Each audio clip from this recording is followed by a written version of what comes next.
Hey guys, Bernard Braxton here, and welcome to the Path to Financial Freedom, where I bring you relevant information about achieving financial independence as I walk you through my own steps in achieving financial freedom. As you may or may not already know, I'm an advocate of FIRE, Financial Independence Retire Early. And that is the basic concepts of achieving financial independence through hard work, saving, investing, and just enjoying your money after all the hard work is done. Today I just want to talk to you guys about a segment of my life where I didn't make the right choices when I tried to invest in the stock market.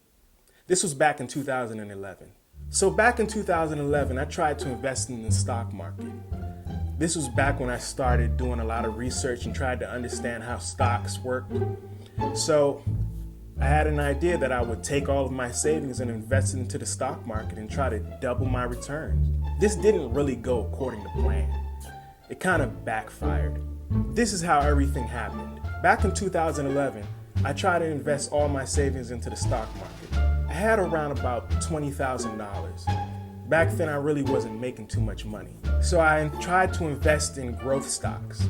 You know, the Amazons, the Googles, anything that was highly volatile and could make me a lot of money.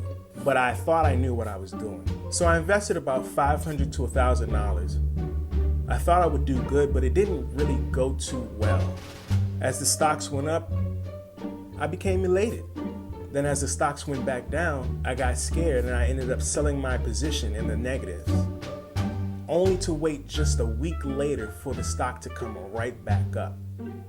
I was too emotionally invested, and that's what hurt me ultimately. So since that process didn't work, I wasn't too happy about how things were going, and I kind of really wanted to double my income a little bit faster. So I decided to invest in penny stocks. Yeah, I know what you guys are thinking. Penny stocks. This guy has got to be a fool. And I pretty much was a fool. My first penny stock I got off of the website called Aim High Profits. It was a beautiful website. They had all the analytics, all the research done for you already, and I kind of fell into it. I believed everything that was on there. So my first stock that I came upon on Aim High Profits was Sun Peak Ventures.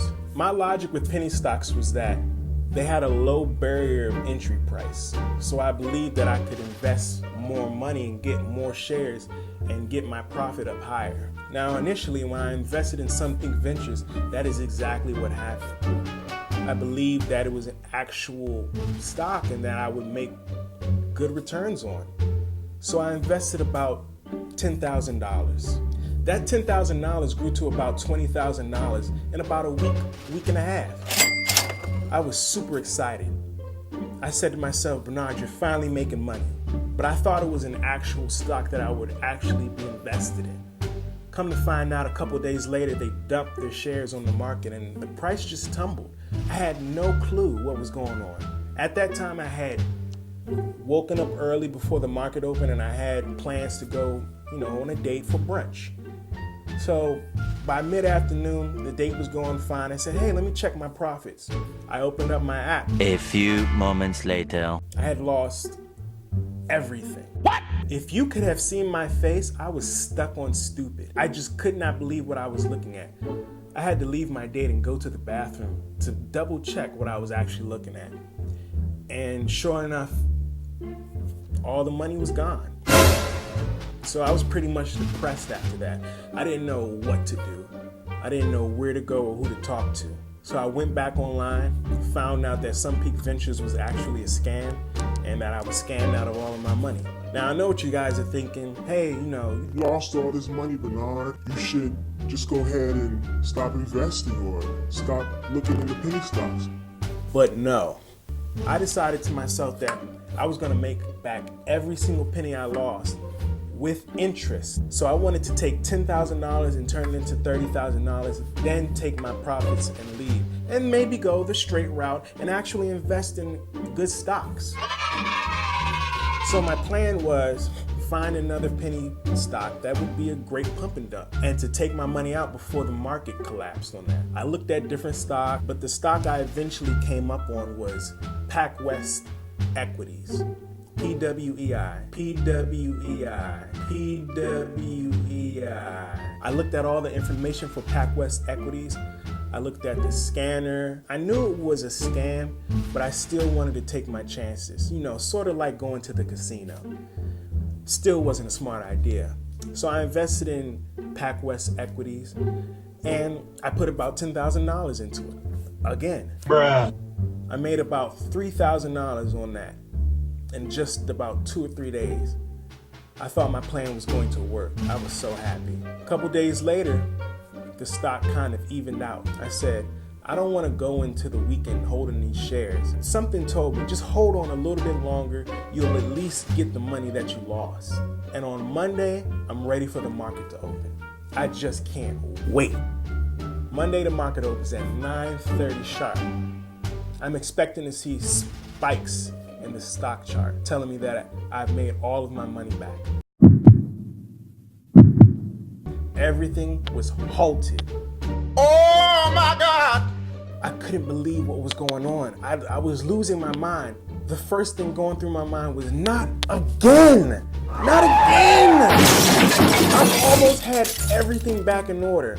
I thought I could stick it to the man and say F you to the scammers, and I was gonna get everything back that I lost. And I ended up losing all of my money once again, all $10,000. And I just could not believe it. I couldn't believe it. So what I did was I went online to find out what had happened. So I found out that they halted trading on that equity, and they halted trading because they found out that it was a pump and dump scam. So eventually trading started happening the next day. All the shares that I had invested had literally dropped down to $150. I lost everything. By then I just really didn't care. I learned my lesson. I said never again would I touch another pink sheet or over-the-counter stock anymore. So from then on, I stopped trading in the stock market. I just said I'll just save my money and I'll work hard and find different forms and avenues of investment. So until this day, I still hold PacWest Equities in my trading account, and I still hold the bag for that. And its value is currently $0.00. The only reason why I still hold that equity is because I wanted to sit there and remind me of the mistakes that I made. So fast forward 8 years later, here I am, I've opened up a Roth IRA account.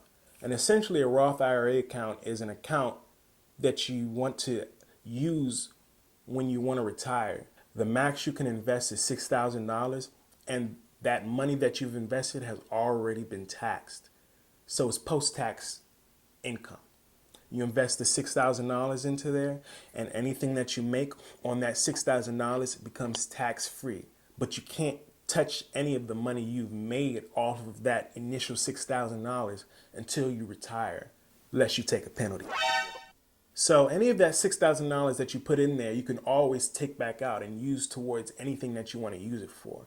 It's almost like a bank account. So here I am, I've invested $6,000 this year for 2020. And ultimately anything that I make on that is tax-free, and I'll be able to take it back out and spend it towards bills or anything if I want to go on a trip. Christmas presents, birthday presents, I don't have to pay taxes on any of those income.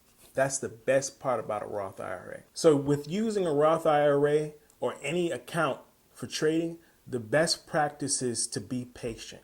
Do your research, find a good stock, invest the money into that stock, and hold for the long term. What I invest in is dividend growth stocks. I get a return from the value of the stock constantly going up. So if I invest into a stock that's $10, and by the end of the year it becomes $20, I've made $10 on each share that I have invested in that stock. Not only that, but it also pays me a dividend. And that dividend is a sort of passive income. That's why I like dividend growth investing. You get paid on the dividend per share. And the longer you hold it, the more chances of them increasing that dividend you get. So initially, if you put into a stock with 3% dividend and you hold it for a long term, that 3% can grow to 20% depending on how long you've had those shares. That's the best part about dividend growth investing. It might not be faster than growth investing, but in the long term, it'd probably be the best for me. In a separate video, I'll unveil my Roth IRA account to you guys to let you see what I've been doing and how much it affords me in passive income. In a separate link below, there's a website called Webull.com. If you click it and you sign up for an account, you can get a stock value from $5 to $500. And then you can start that as a way of investing in dividend growth stocks. Finally, if you enjoy my content, comment below and tell me what you think. Hit the like button, hit the subscribe button, and share me with your friends and family. This is Bernard Braxton, signing out.